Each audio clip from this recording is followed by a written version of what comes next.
Happy Saturday. James Baldwin was born August 2nd, 1924, or 101 years ago today, on the day this episode is coming out, so he is today's Saturday classic. This episode originally came out on June 17th, 2020, so we recorded it in the immediate aftermath of the murder of George Floyd that May. Baldwin's writing and work felt deeply relevant in that moment, and that continues to be true today. Welcome to Stuff You Missed in History Class, a production of iHeartRadio.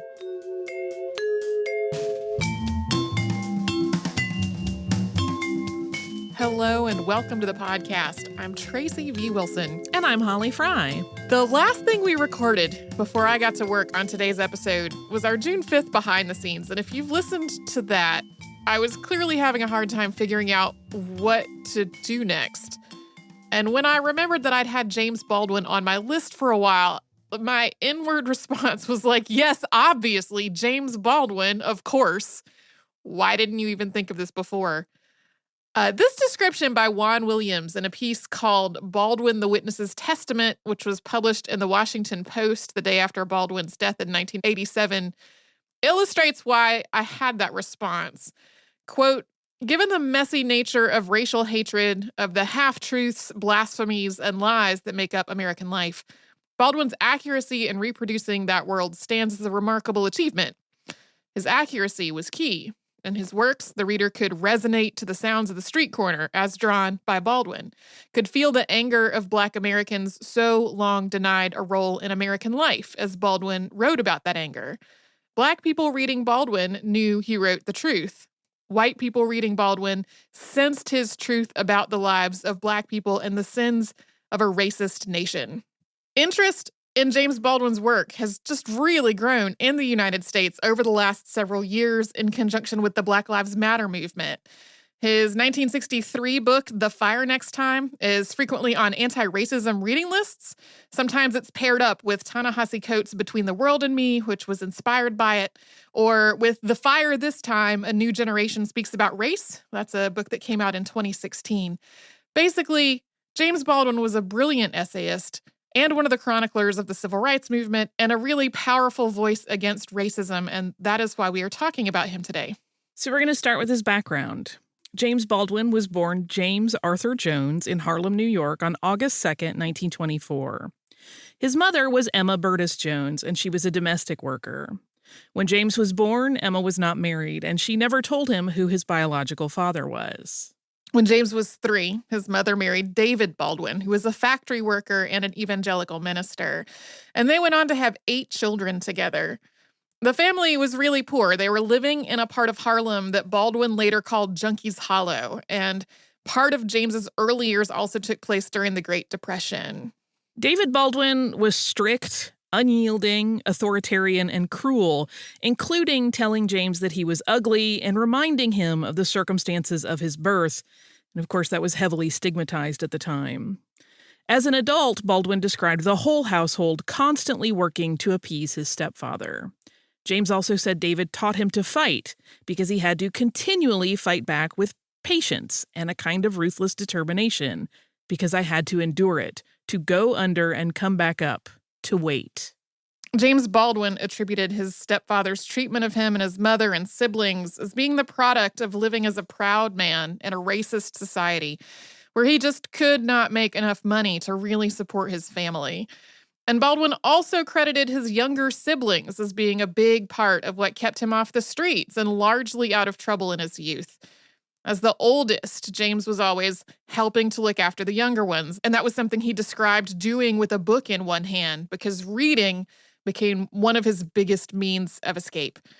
He liked to tell people that he read every volume in Harlem's library branches and that he had to go to the New York Public Library on 42nd Street to find any books that he hadn't read yet. He also credited religion with helping to keep him out of trouble. He had a religious conversion experience at the age of 14 and became a youth minister at Fireside Pentecostal Assembly. He was a youth minister for 3 years, and during that time, he crafted his use of language and his speaking style. Throughout all this, James had been attending New York public schools, first at PS 24, whose principal was Gertrude Ayers. That was the first Black principal in New York City. From there, he moved to Frederick Douglass Junior High School, where Harlem Renaissance poet Countee Cullen was his French teacher and the director of the school's literary club. While at Frederick Douglass Junior High, James was editor of the school's newspaper, the Douglass Pilot, and also tried to make money to help the family by shining shoes and selling shopping bags. For high school, James was selected to attend DeWitt Clinton High School in the Bronx. This was one of New York's more elite schools with a predominantly Jewish student body. There, James again worked on the school newspaper, the Magpie, and he excelled in his English and history courses. He also met painter Buford Delaney, who became a friend and something of a mentor as he demonstrated for Baldwin that a black man could become an artist.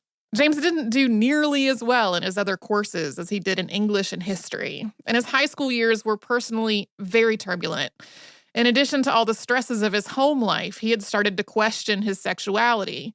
He'd also started questioning the church as he began to learn about the ways that Christianity had been used as a weapon during slavery, and as he heard people within his church and his stepfather make anti-Semitic comments. He ultimately left the church in 1941. James Baldwin graduated from high school in 1942, 6 months after the rest of his class. The internal turmoil connected to his faith and his sexuality contributed to a mental health crisis that derailed his studies. He had hoped to go to the City College of New York, but he couldn't afford the tuition. Instead, he got a defense industry job in Belmead, New Jersey, to try to help support his family financially. By this point, James's stepfather was struggling with his own mental health, with symptoms that included depression and paranoia. Baldwin's job in Belmead involved building a new Army quartermaster depot, and it was Baldwin's first real experience with overt racism on the job. The U.S. Army was still segregated, and Baldwin continued to act the way he had acted back in Harlem when he was around white Southern service members. And they, of course, expected him to be totally differential to them and to stay out of their way.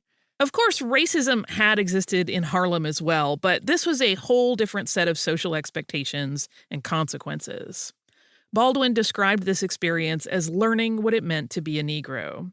He refused to back down in the face of racism and harassment on the job, and he was fired. A friend helped him get his job back, and when the harassment resumed, he again pushed back against it and was once again fired. On his last night in Belmead, Baldwin and some friends were refused service at a diner because of their race. And Baldwin really reached a breaking point. He threw a water pitcher, and that shattered the mirror behind the bar. He described this moment as revelatory, realizing that he had been angry enough to kill someone and that his own life was in danger, in his words, quote, "from the hatred I carried in my own heart." David Baldwin Sr. died on July 29, 1943, which was also the day James's youngest sibling, Paula Maria, was born. 2 days later, on August 1st, an uprising swept through Harlem. It was sparked when a black soldier tried to intervene as a white police officer was trying to arrest a black woman. The officer shot the soldier, and rumors spread that he had been killed. This was one of a series of similar riots that took place in cities around the United States in 1943. And in Harlem, 6 black people were killed as thousands of police were dispatched in response to the violence. Baldwin really felt like living in Harlem had become untenable, and he moved to Greenwich Village to try to make a living as a writer while also waiting tables and doing other work just to try to make ends meet and to send what money he could back to his family. He had relationships with men and with women, and at one point became engaged to a woman, but ultimately broke off that engagement. He also became friends with a man named Eugene Worth, who encouraged Baldwin to join the Young People's Socialist League, although it's not entirely clear how long Baldwin was involved or exactly what his involvement even was. In the years just after World War II, he spent at least some time with various political groups that were connected to things like socialism, communism, and labor rights, but he didn't become exclusively focused on any of them, or in some cases ever officially become a member. Yeah, one of the biographies that I read of him characterized this period as kind of bouncing around from one group to another, getting a sense of what different ideas were, but not really committing to any of them at that point. In 1944, Baldwin met Richard Wright, who helped him get Harper's Eugene F. Saxton Fellowship, and that fellowship provided some of the funding to help him launch a literary career. He started getting published in established magazines, but then in 1946, Eugene Wirth died by suicide. That was something that traumatized and haunted Baldwin for the rest of his life. 2 years later, Baldwin had become certain that he could not live in the United States anymore. It circled back to what he had realized that last night in Belle Meade. He had a clear-minded certainty that if he didn't leave the U.S. and its systematic racism and oppression, he would be killed or he would kill someone. He finally decided to go to France at the age of 24. We'll get to that after a quick sponsor break.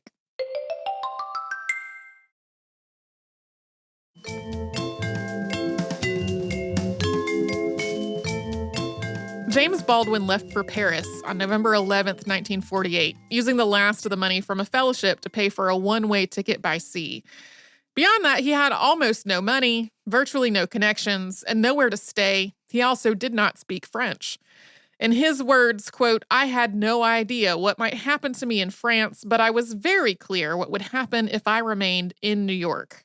Baldwin faced some criticism for leaving the U.S., with people arguing that he was abandoning a country that he should have stayed in and tried to help fix. But this first stretch of time in Paris was critically important to his work and identity as a writer. Unlike many of the other writers and artists who left the U.S. for Paris, he didn't think of himself as an expatriate, but more as a commuter. He still felt a deep connection to the United States, and he made frequent trips back. And he spent long stretches of time in other parts of the world, including Istanbul. Shortly after arriving in Paris, Baldwin met Swiss artist Lucien Happersberger, who was white, bisexual, and at one point married to a woman. When they met, Baldwin was 24 and Happersberger was 17. They eventually started a relationship that went on for almost 40 years. Baldwin described Happersberger as the love of his life, and he became godfather to Happersberger's children. Along with other relationships in his life, Happersberger was one of the inspirations for Baldwin's novel Giovanni's Room. While in France, Baldwin wrote Everybody's Protest novel, which argued that political novels like Harriet Beecher Stowe's Uncle Tom's Cabin and Richard Wright's Native Son were reinforcing stereotypes about Black people and, in particular, dehumanizing Black men. Although Wright had helped Baldwin secure his first writing fellowship, the two men did not see eye to eye on a number of issues, and they frequently criticized one another. On December 19th, 1949, Baldwin was arrested for being in receipt of stolen property after he borrowed a bedsheet that a friend had stolen from a hotel. This whole experience led him to think about identity and policing in the United States versus in France. The police in France saw him as an American, while police in New York would have seen him as an inherently criminal problem. But he also became aware that most of the people who were in jail with him in Paris were from Northern Africa, and that French colonialism had its own part to play in racism in France. This first stretch of time in France let Baldwin look back on the U.S. from a distance, seeing things from angles that just were not possible for him while he was living in it. He started coming to terms with both his own history and with his sexuality. While living in France and Switzerland, he finished his semi-autobiographical novel, Go Tell It on the Mountain, which he had actually started writing in high school, as well as a play called The Amen Corner and a series of essays. In 1952, Baldwin made a trip back to the U.S. with financial help from Marlon Brando. He was awarded a Guggenheim Fellowship in June of 1954, and other fellowships followed. In 1959, he was awarded a Ford Foundation grant to work on the novel Another Country. And this novel included a fictionalized depiction of his friendship with Eugene Wirth, including Wirth's suicide. Professor and literary critic Fred Standley later wrote of Another Country, quote, "Baldwin has been audacious enough prior to most other artists to grapple candidly with the usually taboo subjects of American society and culture, interracial sexual intercourse, homosexuality as a normative mode of experience, and bisexuality as a real phenomenon." After some more back-and-forth travel, Baldwin returned to the U.S. for a longer stretch, starting in July of 1957. A lot of his written work during this time documents or reflects on the civil rights movement, a movement that he wasn't really sure how he fit into. He had become well-known and well-established as a writer by this point, and while he did not want to describe himself as the movement's spokesperson, there were definitely people who thought of him that way. As the civil rights movement grew and evolved, Baldwin found himself aligned in some ways with Martin Luther King Jr.'s approach through nonviolent action, and in other ways with Malcolm X, the Nation of Islam, and the Black Power movement. For example, as time went on, Baldwin increasingly favored the Black Power movement's focus on immediate radical change instead of nonviolent incremental progress. But he really did not agree with the Black Power movement's focus on Black separatism. One hallmark of Baldwin's writing during the civil rights movement was that it was accessible to, and sometimes written specifically for, a white audience. Much of this written work carried an implicit or explicit warning that racism was not just harming Black people, that it was also destroying white people as well. Some of it has also been described as prophetic, foreseeing that the movement would become more militant if nonviolent activism did not meet its goals, and foreseeing that white activism would turn away from that militancy. Baldwin's work in the movement was not just about writing, though. He also made speeches. He donated money, wrote letters, signed petitions, organized. During the lunch counter sit-ins that we talked about on the show earlier this year, James Baldwin traveled to Tallahassee to interview student demonstrators. In 1961, he became a sponsor for the National Committee for a Sane Nuclear Policy, and he also helped sponsor a rally to disband the House Un-American Activities Committee. In 1963, he took a speaking tour through the South in conjunction with the Congress of Racial Equality. During this tour, he met and started working with civil rights activist and NAACP Field Secretary Medgar Evers. Baldwin's book, The Fire Next Time, came out during this tour as well. It contains 2 essays. My Dungeon Shook, Letter to My Nephew on the 100th Anniversary of the Emancipation, and Down at the Cross, Letter from a Region of My Mind. The latter essay dwells on Baldwin's experiences with religion, including both Christianity and the Nation of Islam, relating them to race and racism and reflecting on his own beliefs. The Fire Next Time spent more than 40 weeks in the top 5 of the New York Times bestseller list. On May 17, 1963, during Martin Luther King Jr.'s Birmingham campaign, Baldwin was on the cover of Time magazine under a banner that read, "Birmingham and Beyond, the Negro Push for Equality." A few days before that Time magazine cover, Baldwin had sent a telegram to Attorney General Robert F. Kennedy, criticizing the United States' lack of response to the civil rights movement, especially in the face of increasing violence and brutality against the people who were participating in that movement. Baldwin framed this inaction and the failure of the nation to make Black liberation a priority as a moral treason. The result was that Kennedy met with Baldwin for breakfast on May 23rd, asking him to gather writers and activists to meet with him the next day. They met in Kennedy's apartment in New York, where Kennedy was joined by Department of Justice lawyer Burke Marshall. Baldwin had brought his brother David, as well as Harry Belafonte, Lorraine Hansberry, Lena Horne, and Rip Torn, along with representatives from the Chicago Urban League, Harlem Youth Opportunities Unlimited, the NAACP, and CORE. Clarence Benjamin Jones, who is one of Martin Luther King Jr.'s advisors, was also there. But Kennedy's goal for this meeting was not so much to get a sense of what Black Americans needed or what the civil rights movement's goals were or how the government might incorporate those goals. He was more focused on figuring out who among them might serve as sort of a mouthpiece for the government, promoting the government's policies to the Black community to improve race relations, and also on outlining what the government had done already so far to the assembled group, while basically asking for their patience. This meeting consequently did not go well. Baldwin and the other assembled activists were trying to describe the systemic racism that went well beyond what was encoded in law, while Kennedy was talking about how his own family had been oppressed for being Irish. Kennedy came off as deeply naive and unwilling to listen.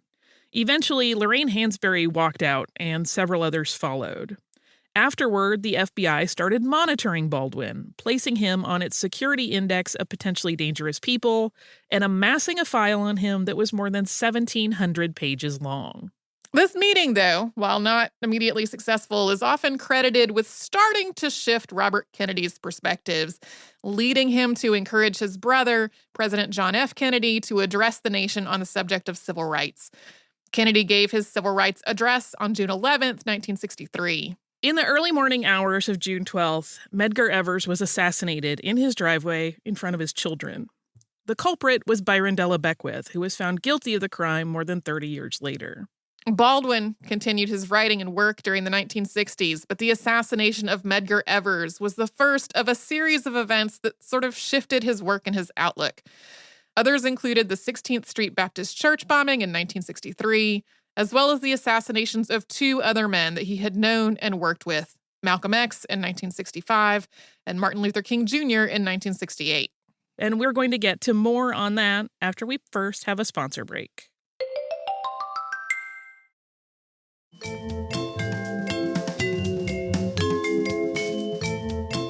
As we noted earlier, James Baldwin never seemed really sure where he fit within the civil rights movement. Although he participated in the 1963 March on Washington for Jobs and Freedom, he wasn't a big part of its public presence or its planning. There's been some speculation that this was because of his sexual orientation, but as we've noted on earlier episodes of the show, one of the major planners of the march was Bayard Rustin, who was also gay. It's more likely that Baldwin's views were becoming less and less aligned with Martin Luther King Jr.'s nonviolent arm of the movement. As time went on, Baldwin became increasingly radical.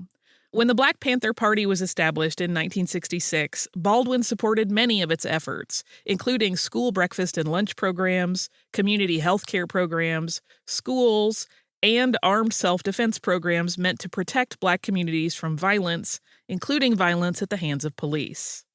Baldwin's written work had always been focused on both racism and homophobia, and he had been both critically acclaimed and a bestseller through this work. But in the late 60s and early 70s, reviewers increasingly criticized him for becoming more pessimistic, accusatory, and vehement, and too directly focused on civil rights. This included the 3-act play Blues for Mr. Charlie, which was based on the murder of Emmett Till. And it wasn't just white literary reviewers who were criticizing his work. His advocacy for Palestinian liberation was criticized as anti-Semitic, although he also criticized anti-Semitism within Black activism. Members of the Black arts movement criticized his work because it was intended, at least in part, for white audiences rather than being written for other Black people. The nonviolent arm of the civil rights movement criticized his more radical and confrontational views, while the Black Power movement criticized his sexual orientation and his integrationist stances. His sexual orientation was also criticized from outside the movement. The Kennedys nicknamed him Martin Luther Queen. He basically was criticized from every conceivable direction. In 1970, Baldwin returned to France, where he bought a farmhouse in the medieval village of Saint-Paul-de-Vence. Although he still did a lot of traveling, this became his permanent home for the rest of his life. Locals named it Chez Baldwin. Baldwin's writing and political views had always been anti-capitalist, anti-colonial, anti-imperialist, anti-racist, anti-homophobic, pan-African, pro-Palestinian liberation, and against mass incarceration. He also made connections between Black liberation in the U.S. and United States foreign policy, noting that a nation that truly supported Black liberation would be supporting Black freedom fighters elsewhere in the world and supporting people who were fighting for independence from colonial powers. All this work had also been primarily focused on men. In the 1970s and 80s, that started to change, in part through televised conversations with poets Nikki Giovanni and past podcast subject Audre Lorde. Both women really pushed Baldwin on issues of gender roles, and sexuality, ultimately leading him to criticize the whiteness of the mainstream feminist movement, as well as its homophobia and anti-lesbianism. But like Bayard Rustin, James Baldwin never took a leadership role within the gay rights movement as it became more public and widespread in the 1970s and 80s. He also expressed some ambivalence about exactly how to describe himself and his own identity. In one 1965 interview, he said, quote, "Those terms, homosexual, bisexual, heterosexual, are 20th century terms, which, for me, really have very little meaning. I've never, myself, in watching myself and watching other people, been able to discern exactly where the barriers were." I read one piece as I was working on this that noted that this has some similarities to conversations happening today about all of these ideas being socially constructed and what they mean. Yeah. Baldwin continued to travel and teach and write and work until late in his life. But by the late 1980s, he was having serious issues with his health. He had developed hepatitis and experienced liver damage back in the 1970s, followed by 2 heart attacks. Then in 1987, he was diagnosed with esophageal cancer. I actually also found references that it was stomach cancer or pancreatic cancer, and I don't know which of those is correct. Regardless, though, the cancer progressed really quickly. He gave his last interview to journalist Quincy Troop just days before his death. James Baldwin died on December 1st, 1987, at the age of 63. Lucien Happersberger was there with him, as well as a household attendant. His funeral was held at the Church of St. John the Divine in Manhattan, with 5,000 people in attendance. Mary Baraka delivered the eulogy, with tributes from others, including Maya Angelou and Toni Morrison. In the words of Amiri Baraka's eulogy, quote, "This man traveled the earth like its history and its biographer. He reported, criticized, made beautiful, analyzed, cajoled, lyricized, attacked, sang, made us think, made us better, made us consciously human or perhaps more acidly pre-human." And also, in the words of Toni Morrison, addressing the late Baldwin as Jimmy, quote, "In your hands, language was handsome again. In your hands, we saw how it was meant to be, neither bloodless nor bloody, and yet alive." It should surprise no one who knows anything about Toni Morrison. That tribute to Baldwin from the funeral is beautiful, and I highly encourage reading it. During his lifetime, James Baldwin wrote 22 books, including 6 novels. He was a member of the National Advisory Board of the Congress on Racial Equality, as well as being a member of the American Academy and Institute of Arts and Letters, the Authors League, the International PEN, the Dramatist Guild, the Actors Studio, and the National Committee for a Sane Nuclear Policy. He also hoped that his home in France would be turned into a writer's colony after his death, but it was eventually sold to developers and torn down. Baldwin had been a bestseller during his career, especially during the prolific 1960s. But by the end of his life, he was not as widely read. That started to change, as we said at the top of the show, with the rise of the Black Lives Matter movement and the many connections between the movement and Baldwin's ideas and writings decades earlier. In the last few years, there's also been a film adaptation of his novel If Beale Street Could Talk, which came out in 2018, as well as the award-winning 2016 documentary called I Am Not Your Negro. As we said at the top of the show, Baldwin's work is frequently part of anti-racism courses and reading lists. So we thought we would end with just a couple of quotes quickly from that work. One is from The End of the Fire Next Time. Quote, "Everything now we must assume is in our hands. We have no right to assume otherwise. If we, and now I mean the relatively conscious whites and the relatively conscious blacks who must, like lovers, insist on or create the consciousness of the others, do not falter in our duty now, we may be able, handful that we are, to end the racial nightmare and achieve our country and change the history of the world. If we do not now dare everything, the fulfillment of that prophecy, recreated from the Bible in song by a slave, is upon us. God gave Noah the rainbow sign. No more water, the fire next time." The other quote is from an interview that he gave in 1970, where he said, "I'm optimistic about the future, but not about the future of this civilization. I'm optimistic about the civilization which will replace this one." And that is James Baldwin. I talked to various friends as I was trying to figure out what I needed to work on next. And in every case, when I said, I think James Baldwin, the answer was like, obviously yes. So yeah, I hope I have done his life and work justice today.